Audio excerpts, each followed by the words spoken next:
ओम नमः सिद्धेभ्यः। ओम नमः सिद्धेभ्यः। ओम नमः सिद्धेभ्यः। श्री वीतरागाय नमः। आदिनाथ भगवान परम पूज्य आचार्य गुरु समाज श्री सन्मति सर्वधर्म गुरु परम पूज्य परंपराचार्य श्री समाज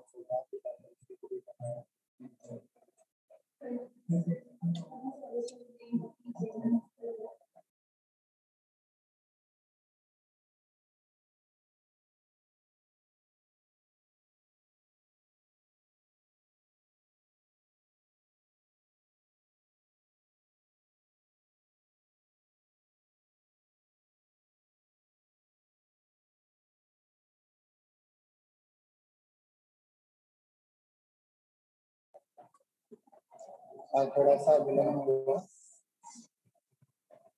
तो आज अपनी स्वाध्याय को ऊपर आगे और बढ़ाते हैं, जिसमें जीव की उन स्थानों के बारे में अपन चर्चा कर रहे थे कि हम जीव की पहचान कैसे करें। आवाज सही दिया, आवाज सही कर लो। जीव की पहचान हम कैसे करें, इस बारे में अपन चर्चा कर रहे थे, जिसमें आगे का जो विषय चलेगा अपना। आवाज ठीक आ रही है? अब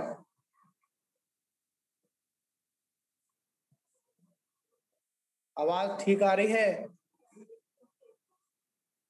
आ रही है सर। जीव के बारे में अपन चर्चा कर रहे थे, इसमें कसाय मागणा आदि की अपन चर्चा की हम लोगों ने। तो गति, इंद्रिय, काय, योग, वेद और कसाय, ये मागणाएं हैं। और इसमें कल हम लोगों ने समझा था कि जो आत्मा के सम्यक तो आदि गुणों का जो घात करते हैं, उसे हम लोग क्या कहते हैं? कषाय कहते हैं। तो आगे के विषय में चलेंगे अपन। तो आचार्य प्रवर आगे बता रहे हैं ज्ञान मार्गणा। कौन सी? ज्ञान मार्गणा के बारे में। उसमें आया था जो जाना जाता है वह ज्ञान है। जो जाना जाता है वह ज्ञान है, और ज्ञान की अपेक्षा से जीवों का परिचय करना ये ज्ञान मार्गणा। ज्ञान का काम क्या है? जानना। जीवों का परिचय करना नहीं है। ज्ञान का मतलब है जो जाना जाता है उसे ज्ञान कहते हैं। क्या? जो जानता है उसे ज्ञान कहते हैं। क्या? जिसके द्वारा जाना जाता है उसे ज्ञान कहते हैं, और जो जानता है उसी को क्या कहते हैं? उसको ज्ञान कहते हैं। तो ज्ञान की अपेक्षा से जीव का परिचय कराना क्या कहलाता है? ज्ञान मार्गणा कहलाता है। क्या कहलाता है? ज्ञान मार्गणा कहलाता है। तो इसमें आता है कुमति ज्ञान, कुश्रुत ज्ञान और कुअवधि ज्ञान। फिर आता है मति ज्ञान, श्रुति ज्ञान, अवधि ज्ञान, मन पर्यय ज्ञान और मतलब ज्ञान के भी यहाँ पर भेद प्रभेद किए। ज्ञान के भेद प्रभेद किए। तो यहाँ पर आ गया कुमति, कुश्रुति, कुअवधि। मतलब मिथ्वाद अवस्था में कुमति, कुश्रुति और कुअवधि ज्ञान होता है। इसमें होता है मिथ्वाद अवस्था में क्या होता है? कुमति, कुश्रुति, कुअवधि होता है। और सम्यक्त अवस्था में वही ज्ञान सुमति, सुश्रुति और सुअवधि। मतलब वहां पर लगाने की आवश्यकता नहीं है, फिर भी हम उसको समझने के लिए लगा सकते हैं। ठीक है ना। तो यहाँ पर आचार प्रवर यही बतला रहे हैं। अब कह रहे हैं कि अवधि ज्ञान नहीं, मन पर्याय ज्ञान और केवल ज्ञान, ये ज्ञान कु नहीं होता। क्या नहीं होता? मन पर्याय ज्ञान। और जो केवल ज्ञान है वह कु अवधि ज्ञान, मतलब जैसे पूर्व में कुमति कुश्रुति को अवधि था, पर मन पर्याय ज्ञान जब भी किसी को होगा तो वो सम्यक दृष्टि जीव को ही होगा, मिथ्या दृष्टि जीव को नहीं होगा। उसमें भी महत्वता बताई जाएगी कि जो मन पर्याय ज्ञान होगा वह दिगंबर मुनराज को ही होगा, किसी ग्रस्त को नहीं होगा। इसको जो अवधि ज्ञान होगा, कौन सा अवधि ज्ञान? नहीं, जो मन पर्याय ज्ञान होगा वो कैसा होगा? वह दिगंबर मुनराज को ही होगा। केवल ज्ञान किसको होगा? दिगंबर मुनराज को होगा, अन्य किसी को नहीं। इस बात को हम सभी लोगों को एक सूत्र के रूप में हम लोगों को जान लेना चाहिए। ठीक है ना। मलमति ज्ञान, श्रुति ज्ञान, अवधि ज्ञान, कुमति, कुश्रुति और कुअवधि संसारी जीव की आत्मा के हर किसी के हो सकते हैं। मतलब यहाँ पर मिथ्या दृष्टि को जो भी ज्ञान होगा वह कैसा होगा? पूर्ण रूप में होगा। और सम्यक दृष्टि को जो कुछ भी ज्ञान होगा तो कैसा होगा? तो उसको शुद्ध रूप में होगा, तो पूर्ण रूप में नहीं होगा। तो कहते हैं कुमति ज्ञान किसे कहते हैं? कुमति ज्ञान किसे कहते हैं?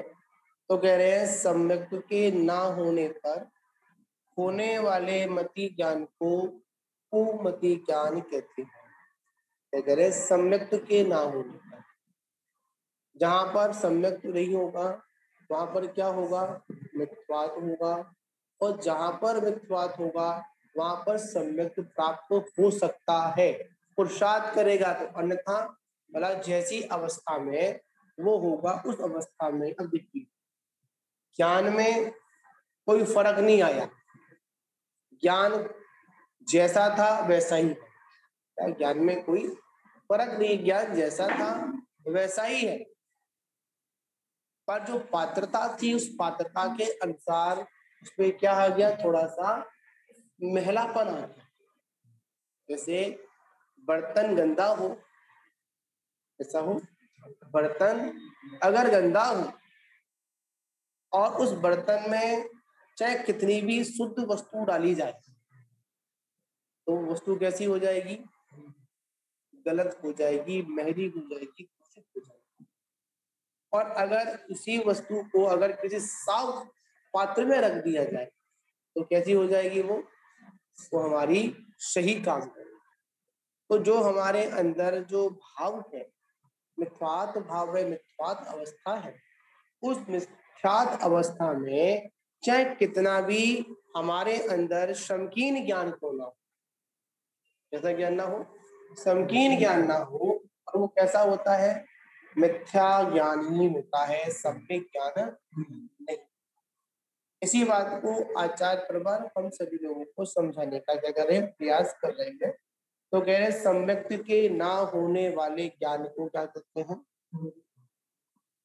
सम्यक के ना होने पर होने वाले मति ज्ञान को कुमति ज्ञान कहते हैं। सम्यक के ना होने पर जो श्रुति ज्ञान है वो क्या कहलाता है? वह कुश्रुत कहलाता है। सम्यक के ना होने वाले, ना सम्यक के ना होने वाले अवधि ज्ञान को क्या कहते हैं? कु अवधि ज्ञान कहते हैं। इसका दूसरा नाम है विभंगा ज्ञान। दूसरा नाम इसका ना क्या है? विभंग ज्ञान भी कहते हैं। क्या कहते हैं? विभंग ज्ञान भी कहते हैं। अब यहाँ पर कह रहे हैं, अब यहाँ पर इसे आ जाएगा मति ज्ञान किसे कहते हैं? क्या कह रहे हैं? मति ज्ञान किसे कहते हैं? तो इसमें आया कि जो ज्ञान 5 इंद्रिय और मन के द्वारा होता है उसे मति ज्ञान कहते हैं। मति ज्ञान किसके द्वारा होता है, कैसे होता है? तो कह रहे हैं पांचों इंद्री, इसमें स्पर्शन, रसना, ग्रहण, चक्षु और कर्ण, ये 5 इंद्रियां हैं। इन 5 इंद्रियों के द्वारा जो ज्ञान होता है उसे क्या कहते हैं? उसको अपन 5 इंद्री और छठा मन, मतलब 5 इंद्री और छठे मन के द्वारा जो ज्ञान होता है उसे क्या कहते हैं अपन? उसको अपन मति ज्ञान कहते हैं। ठीक, उसके बाद अपन चलते हैं मति ज्ञान से जाने हुए पदार्थों का जो विशेष ज्ञान होता है उसे शुद्ध ज्ञान कहते हैं। मति ज्ञान के द्वारा क्या होता है? जो विशेष ज्ञान होता है उसे क्या कहते हैं? उसको अपन शुद्ध ज्ञान कहते हैं। मतलब जो हमने मति ज्ञान के द्वारा किसी पदार्थ को जाना है उसकी विशेष रूप में उसको जानना, वो क्या कहलाता है? हमारा शुद्ध ज्ञान कहलाता है। जैसे जीव अस्ति, ऐसा शब्द कहने पर कर्ण श्रोत इंद्रिय रूप मति ज्ञान के द्वारा जीव अस्ति ये शब्द ग्रहण किया। इस शब्द से जो जीव नामक पदार्थ है ऐसा ज्ञान हुआ, सो शुद्ध ज्ञान है। ये अक्षरात्मक शुद्ध ज्ञान है। और जो अक्षर के निमित्त से उत्पन्न नहीं होते उसे अनक्षरात्मक शुद्ध ज्ञान कहते हैं। क्या कहते हैं उसको? एक होता अक्षरात्मक और एक होता अनक्षरात्मक। मतलब एक तो ऐसा होता है कि शब्दों के माध्यम से हम लोगों ने जाना, और एक कैसा होता है कि शब्दों के माध्यम से हम लोगों ने नहीं जाना, मतलब कोई ऐसे ही आभास हुआ उसके माध्यम से। जैसे शीतल पवन का स्पर्श होने पर वह शीतल पवन को जानना मति ज्ञान है।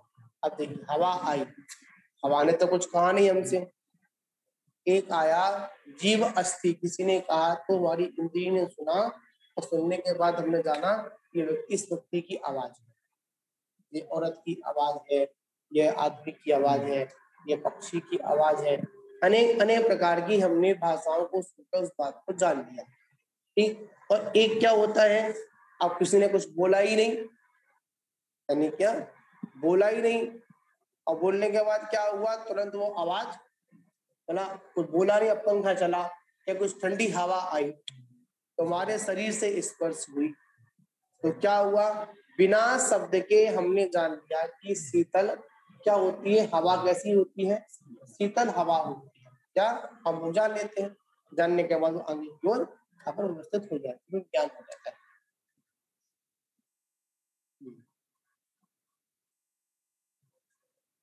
जैसे शीतल पवन का स्पर्श होने पर यह शीतल पवन को जानना क्या है, मति ज्ञान।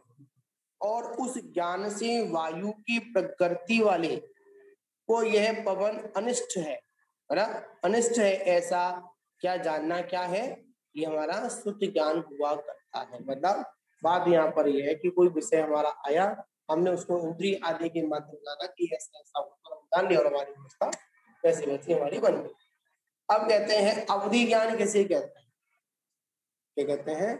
अवधि ज्ञान किसे कहते हैं? तो कहते हैं द्रव्य, क्षेत्र, काल और भाव की मर्यादा को लिए हुए रूपी पदार्थों को इंद्रिय आदि की सहायता के बिना जो प्रत्यक्ष ज्ञान होता है उसे अवधि ज्ञान कहते हैं। क्या यहाँ पर कह रहे हैं? यहाँ पर कह रहे हैं कि हमारा कह रहे हैं द्रव्य, क्षेत्र, काल और भाव की मर्यादा को लिए हुए, इसका नाम ही है अवधि ज्ञान। मतलब जो ज्ञान अवधि को लेकर हो, क्या हो, अवधि को लेकर हो। मानते हैं मति ज्ञान और श्रुति ज्ञान सहायक ज्ञान थे, मतलब इंद्रिय और मन की सहायता से ज्ञान होता था, परोक्ष ज्ञान थे। पर ये अवधि ज्ञान हुआ, मन पर्याय ज्ञान हुआ और केवल ज्ञान हुआ, यह असह ज्ञान है। मतलब आशा का मतलब क्या होता है? आशा से मतलब होता है ये किसी की सहायता के बिना नहीं होते, मतलब स्वयं ही इसका कारण होता, मतलब आत्मा ही स्वयं के द्वारा इस बात को जानती। मति ज्ञान, श्रुति ज्ञान, परोक्ष ज्ञान होते हैं। ठीक, अवधि ज्ञान, मन पर्याय ज्ञान, एक देश प्रत्यक्ष ज्ञान होते हैं, और अब केवल्य ज्ञान सर्वदेश प्रत्यक्ष ज्ञान होता है। उसमें सकलता होती है, और इसमें अवधि ज्ञान में, मन पर्याय ज्ञान में क्या होता है, एक देश प्रत्यक्ष होता है।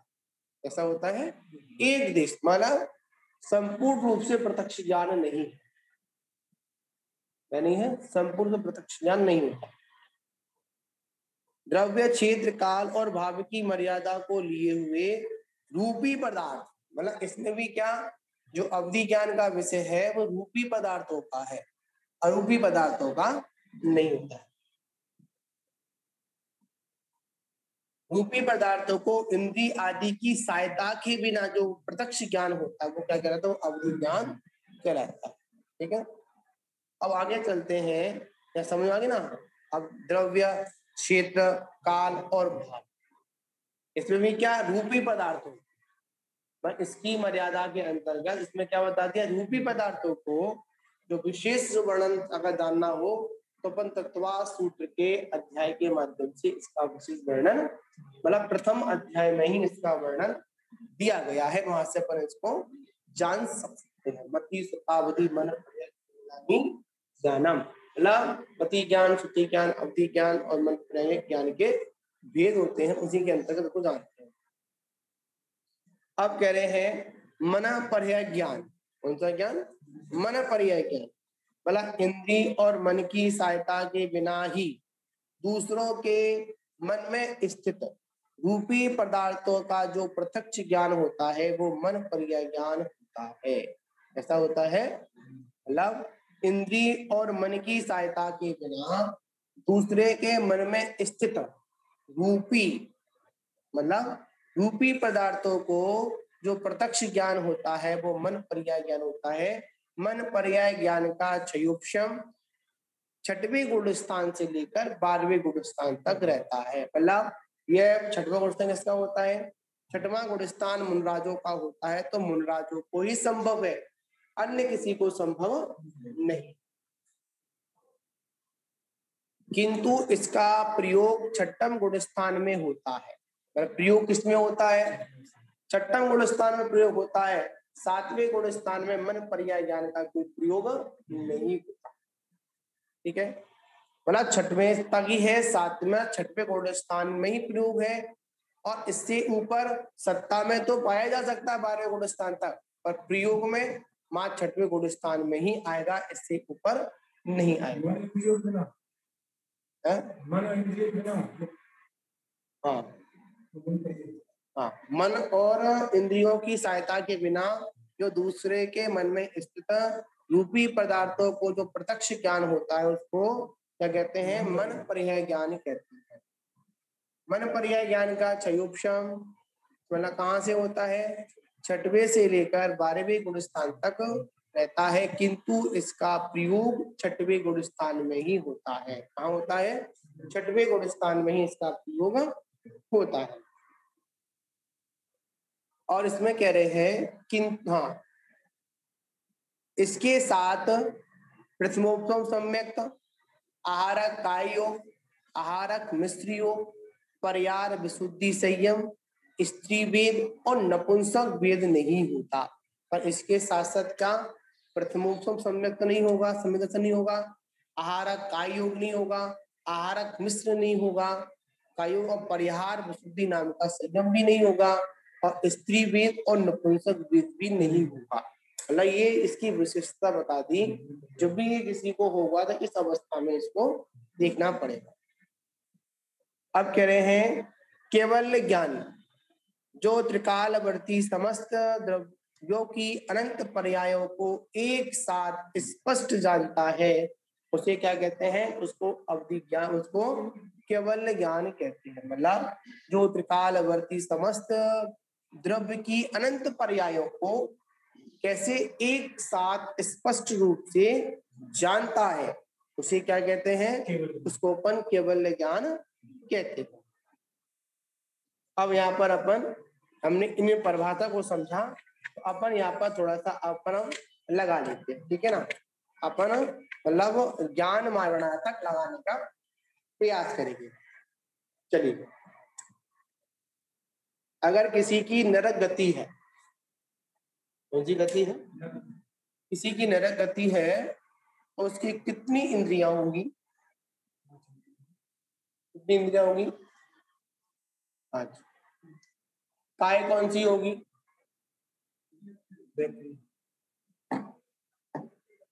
मैं योग नहीं पूछ रहा हूं, मैं काय पूछ रहा हूं। काय कौन सी होगी बताइए, काय कौन सी होगी?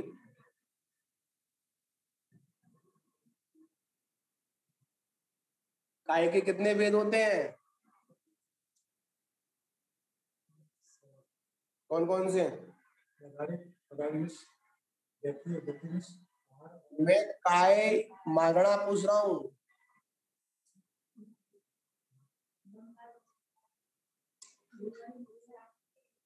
हाँ हाँ, तो कौन सा होगा नरक गति में?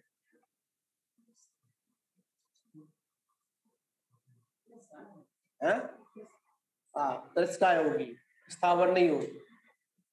योग कितने होंगे बताओ? नरक गति में कितने योग होंगे?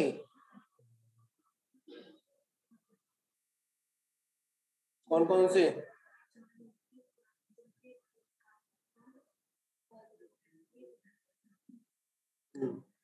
कितने हो गए? 11।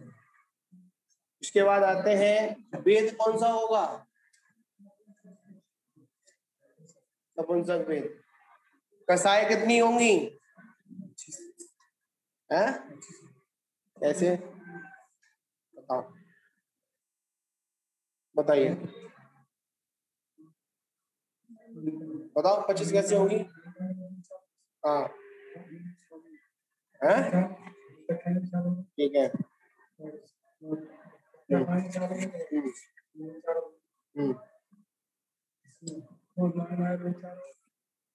आप ये बताइए, नरक गति में, नरक गति के अंतर्गत कितनी वेद होंगी, मतलब कितनी कसाई होंगी? 25। अच्छा, ध्यान दो, ध्यान इन सारी चीजों पर। कल क्या नोट्स लिखाया था उसमें? मात्रंच गति में और मनुष्य गति में ही द्रव्य में कोई सा भी भेद हो, भावों में वही भेद होगा और भावों में अन्य भेद पाए जा सकते हैं। पर नरक और त्रिंच गति में जो वेद द्रव्य से होगा वही वेद भाव से होगा। पहले लिखाया था मैंने उसमें, पूर्व में पढ़ाया था, देखिए।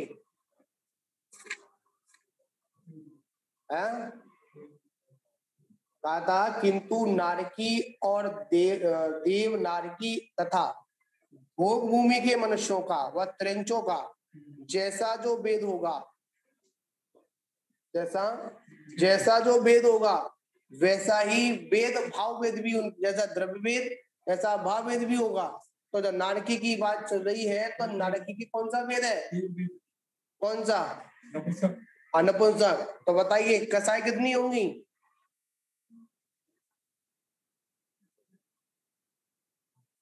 हैं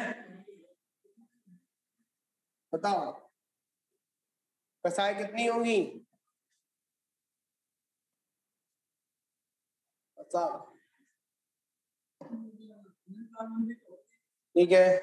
तो हम जब हमने अनंतानंदी बोल दी तो ऑटोमेटिक उसमें 4 चौकड़ी चली गई, मिक्स हो गई उसमें। चलो 16 मान ली आपकी। अब बताओ आगे, 25 कसायों में उसके पास कितनी कसाई होंगी? हाँ इनके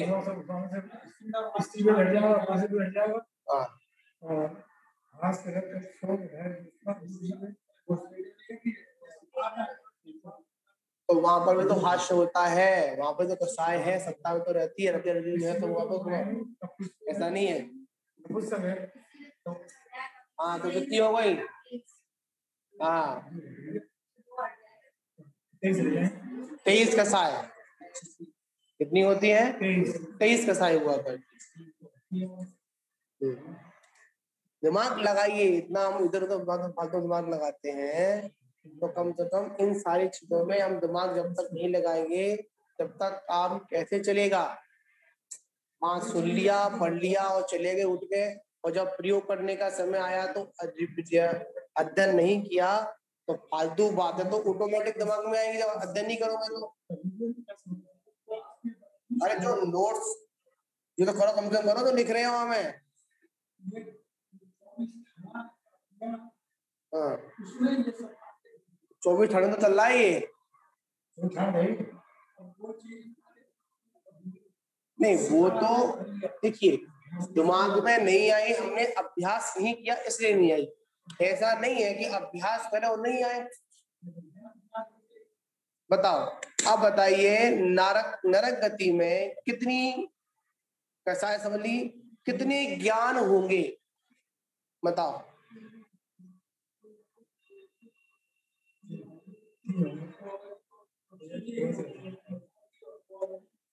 ये नहीं होंगे।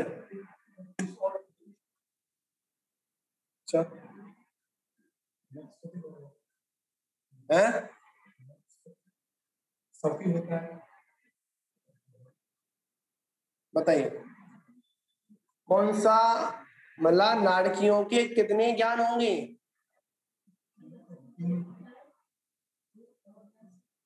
किसके? देखिए क्रम है, जब अवधि ज्ञान की बात करेंगे तो ऑटोमेटिक ऊपर वाले ज्ञान होंगे। तो यहाँ पूछ रहे हैं कि कितने ज्ञान होंगे उनके, कौन कौन से? बस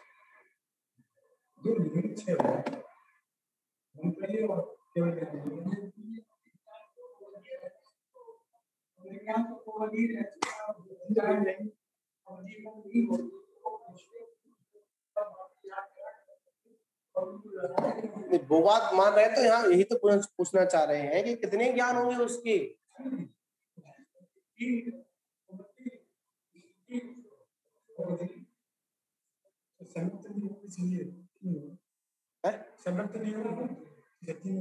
तो आप निर्णय करो ना, आप बताओ कितने होंगे, तो कितना मान लूंगा। बताओ कितने ज्ञान होंगे, कौन कौन से? चौथा कौन सा होगा? मैं ये बोल रहा हूँ कि नारकियों के कौन सा ज्ञान होगा, तुम्हारे ना पूछ रहा हूं मैं।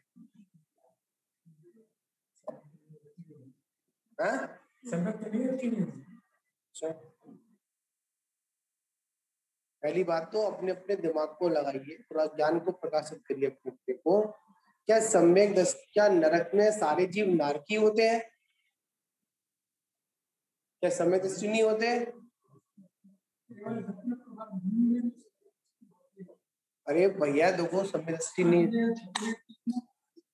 सम्यक दर्शन तो है ना, यहाँ पर नरक की बात चल रही है, ना कि ये बात चल रही पहले यहाँ बात नरक की चल रही है। तो नरक की बात चल रही है तो वहां ऑटोमेटिक वहां पर बात को समझना पड़ेगा। जब नरक की बात की जाएगी तो वहां ऑटोमेटिक वहां पर इंक्लूड हो गया, हमारा क्या हो गया कि सम्यक दृष्टि की बात है और मिथ्या दृष्टि की बात है। तो वहां पर अपने दिमाग को लगाइए, सोचिए, जब ज्ञान की बात की जा रही है तो नारकियों में सम्यक दृष्टि भी होते हैं और मिथ्या दृष्टि भी होते हैं, तो कितने ज्ञान होंगे उनके, बताइए।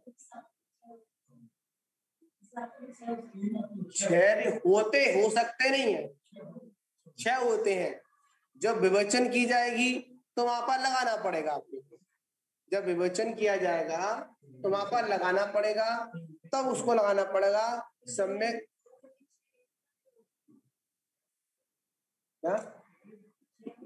वो 6 हेतु की बात तो बाद में कर, जब सम्यक की बात होगी तब 6 हेतु की बात चलेगी। यहाँ तो बात सीधी चल रही है कि अगर कोई जीव अगर नारकी है तो उस नारकी के मतलब क्या व्यवस्था होगी, यहाँ तो व्यवस्था की बात चल रही है। नारकी में सम्यक भी होता है और मिथ्यात्व भी होता है। तो जो मिथ्या दृष्टि है उनके 3 हैं और जो सम्यक दृष्टि है उनके 3 हैं, तो कितने हो गए? 6। तो कोई अगर पूछे कि नरक गति में कितने ज्ञान हैं, तो मजबूती के साथ बोलना पड़ेगा 6 ज्ञान है। कितने ज्ञान है? 6 ज्ञान है। सम्यक तो नहीं है उसको। जब सम्यक तो और मितत की बात चलेगी वहां पर भेद प्रभेद होगा, पर जब मुख्यता में सूत्र पूछा जा रहा है तो सूत्र में आपको समझना पड़ेगा, कहना पड़ेगा कि 3 ज्ञान मतलब 6 ज्ञान होते हैं। कितने होते हैं? 6 ज्ञान होते हैं। कौन कौन से? कुमति, कुश्रुति, कुअवधि और मति, श्रुति, अवधि और मति ज्ञान, श्रुति ज्ञान, अवधि ज्ञान, योग। नहीं है, 3 इसके अंदर। अवधि ज्ञान मतलब कु ज्ञान 3 और सु ज्ञान 3। ये 3 ज्ञान कितने? 6 ज्ञान हमारे यहाँ पर होते हैं। हाँ, अब इसके बाद चलते हैं यहाँ पर ज्ञान की बात कर ली। अब अपन आ जाते हैं त्रिंच गति में आते हैं। कहाँ आते हैं? त्रिंच गति में आते हैं। तो बताओ त्रिंच गति में कितनी इंद्रियां होंगी? हाँ, एक कहाँ जाएगी? एक इंद्री कौन सी? तो स्थावर कौन सी गति का जीव है? त्रिंच गति का जीव है। तो कितनी इंद्रियां होंगी उसके? 5। काय कितनी होंगी?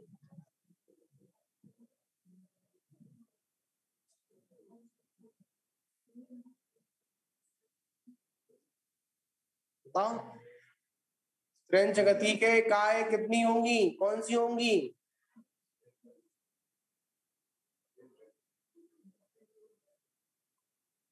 आप लोगों को इतना समझाते हैं पर थोड़ा दिमाग लगाइए। काय कौन सी होगी? त्रिंच गति में काय कौन सी होगी? हाँ, सब होंगी 6। क्योंकि त्रिंच एक इंद्री से लेकर पंचेंद्री तक है, तो एक इंद्री मन जो भी है वो सब स्थावर है, और 2 इंद्री से लेकर पंचेंद्री जो भी त्रिंच है, तो वहां त्रस भी आ गया और स्थावर भी आ गया। उसके बाद आता है योग। कितने होंगे? त्रिंच गति में योग कितने होंगे?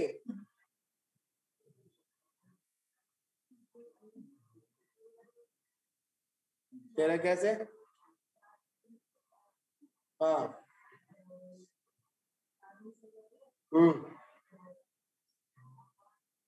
आरा कहां से हो जाएगा? अनारा कहां से हो जाएगा?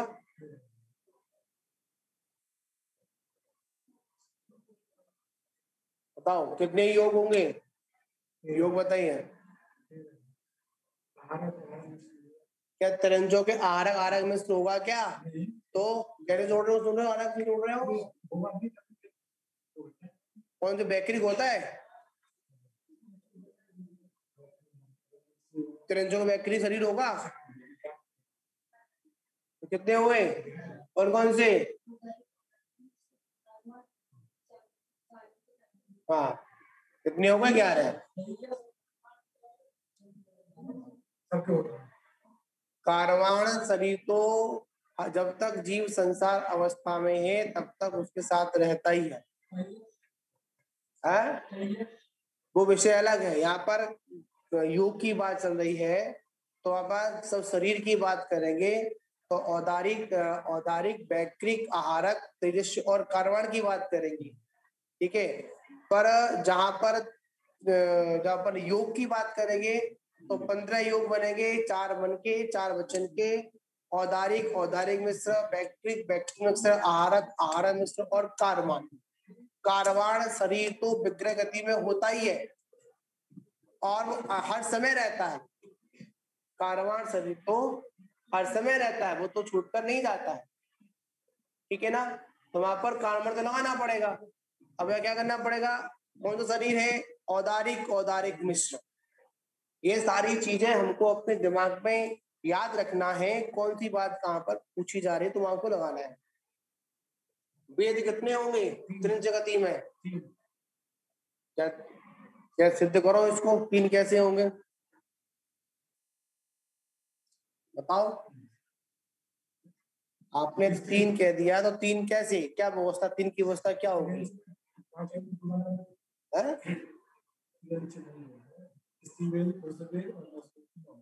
हाँ।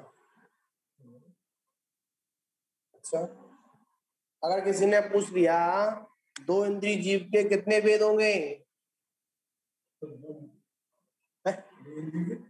2 इंद्रिय जीव के कितने वेद होंगे? त्रिंच गति के अंतर्गत 2 इंद्रिय जीव है, उसके कितने वेद होंगे?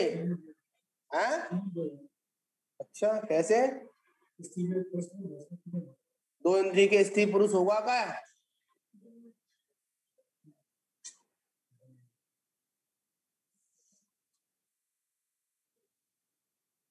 ये विषय ऐसा है जब हम इसको रुचि के साथ में पढ़ें और अध्ययन करें तो हमारी स्थिति बाहर बिल्कुल ही नहीं जा पाएगी। जब हम इसको पढ़ते हैं, जब कोई भी विषय हो, जब हम उसको रुचि पूर्वक पढ़ते हैं, जब उसमें जब घुसते हैं तो उसमें बहुत आनंद आता है और समझने की सब व्यवस्थाएं बनती हैं। और जब हम उसको रुचि पूर्वक या फिर समझने का प्रयास नहीं करें तो काम ही नहीं चलेगा। क्योंकि ये तो पढ़ाई ऐसी पढ़ाई है, जीव कांड के ऊपर पूरा चल रहा है। हमको जब उसकी प्रवेशिका समझ में नहीं आ रही है तो जीव कांड, कर्म कांड आदि का विषय जो ऊंचा विषय है समझ में कैसे आएगा? ये तो देखा जाए कि मोक्ष मार्ग की प्रारंभिक पढ़ाई है। ऐसी पढ़ाई है, प्रारंभिक पढ़ाई है। और जब प्रारंभिक पढ़ाई को हम व्यवस्थित नहीं कर पा रहे हैं तो विशेष जो पढ़ाइयां हैं उसको कैसे कंप्लीट करेंगे हम लोग?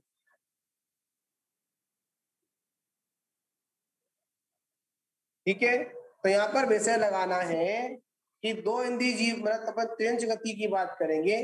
किसकी बात करेंगे? त्रिंच गति की बात करेंगे। तो यहाँ पर स्पष्ट हो जाता है, त्रिंच की गति बात करेंगे तो कितने उसके क्या होंगे? वेद होंगे, 3 वेद होंगे। और जो यहाँ पर एक इंद्रिय से लेकर और 4 इंद्रिय तक मुख्यता से बात करेंगे तो यहाँ पर पहली बता दिया था, एक इंद्रिय से लेकर 4 इंद्रिय तक जीवों के कौन सा वेद होता है? सिर्फ नपुंसक वेद होता है, इसके अलावा दूसरा वेद नहीं होता है। पंचेंद्रीय जीवों में, पंचेंद्रीय त्रिंचों में 3 वेद होते हैं।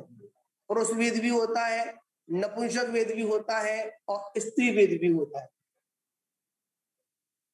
क्या होता है इसमें? सैनी और असैनी दोनों जोड़ लेंगे, संगी और असंगी भी जोड़ लेंगे अपन। पंचेंद्रीय जीव के कितने होते हैं? 3 वेद होते हैं। उससे पहले के मात्र एक ही वेद होता है, वो कौन सा? नपुंसक वेद होता है। हाँ, ये सारी चीजें ऐसी हैं जो हमको बड़े समझने और जानने वाली।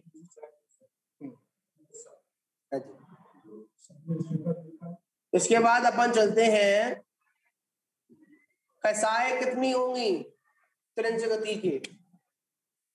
बताओ। 5। कौन सी?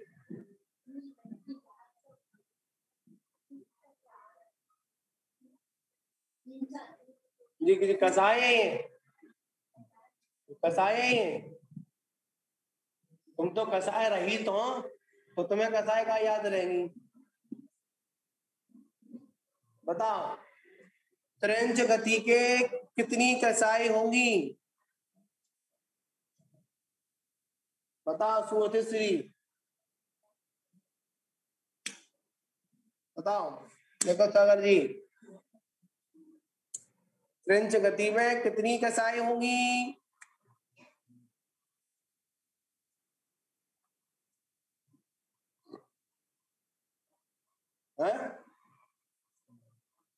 बताओ। सभी कसाई होंगी। 25 कसाई होंगी। अनंतार बंदी होगी, 4 चौपड़ी होगी। नरक गति में हमने स्त्री वेद और पुरुष वेद को निकाला था, पर त्रिंच गति में स्त्री वेद और पुरुष वेद पाया जाता है। जब पैर नरक गति में 23 हो रही थी, 2 और जोड़ दे तो कितनी हो गई? 25 कसाई हो गई। कितनी हो गई? 25 कसाई हो गई। इसके बाद में आता है कि ज्ञान कितने होंगे। हाँ, बताओ त्रिंच में कितने ज्ञान होंगे।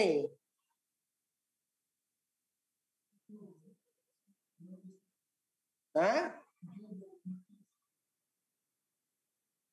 अवधि ज्ञान भी होता है। कुमति मतलब कुश्रुति, कुमति, कु अवधि, कुमति सु मति ज्ञान, श्रुति ज्ञान, अवधि ज्ञान, ये तीनों ज्ञान हो गए। कितने हो गए? 5, 3, 6 ज्ञान वहां होते हैं। अब कहेंगे त्रिंच गति, त्रिंच गति। हाँ, अब कैसे किसी किसी जीव को त्रिंचों को क्या अवधि ज्ञान पाया जाता है, पाया जाता है। तो आप उसको लगा लेना। चलो, त्रिंच गति के अवधि ज्ञान पाए जाते हैं, ऐसा उल्लेख हुआ पर त्रिंचनी की मतलब यहाँ पर विषय आया है, अवधि ज्ञान का विषय त्रिंचों को भी आता है। ठीक है,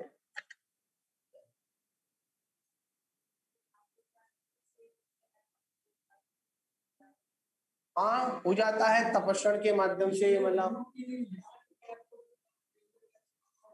इसका वो जाति स्मरण होता है। जाति स्मरण ज्ञान भी मति ज्ञान का ही फर्क अंतर है। अवधि ज्ञान का प्रयोग यहाँ पर आता है, त्रिंचों को भी आता है। इसका विषय में कल आपको क्लियर, कल तो नहीं होगा, कल तो प्रोग्राम है, वहां जाना पड़ेगा। परसों की सभा में इसको मैं कंप्लीट करूंगा। आगे की जो समय होगा उसमें कर दूंगा, पर कल तो स्वाध्याय मध्याह्न काल में नहीं होगा। ठीक है ना? तो आज हम लोगों ने अब यहाँ पर समझ लिया, आगे के विषय अपने हिसाब से लगा लिया। बोली महावीर भगवान की अब आचार्य श्री का मंगल प्रवचन